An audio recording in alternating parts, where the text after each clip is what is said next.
தேசிய திரைப்பட கூட்டுத்தாபனத்தின் தரங்கணி அரங்கில் பொதுமக்கள் அஞ்சலிக்காக வைக்கப்பட்டுள்ள அன்னாரின் பூதவுடல் காலை 8 மணிக்கு கொழும்பு சுதந்திர சதுக்கத்திற்கு கொண்டு செல்லப்பட உள்ளது.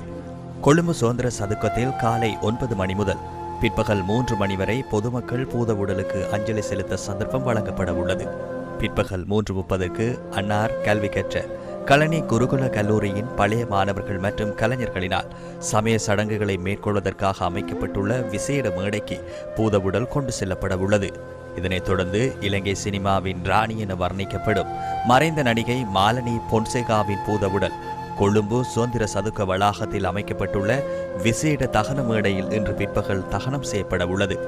இதனிடையே தேசிய திரைப்பட கூட்டுத்தாபனத்தின் தரங்கணி அரங்கில் வைக்கப்பட்டுள்ள அன்னாரின் பூதவுடலுக்கு அஞ்சலி செலுத்துவதற்காக நாட்டின் பல்வேறு பகுதிகளிலும் இருந்தும் பாரிய அளவிலான மக்கள் சென்றிருந்தனர். ஜனாதிபதி அனுரகுமார் திசாநாயக்க மற்றும் முன்னாள் ஜனாதிபதிகள் உள்ளிட்ட பலரும் மாலனி பொன்சேகாவின் பூதவுடலுக்கு இறுதி அஞ்சலி செலுத்தியிருந்தனர்.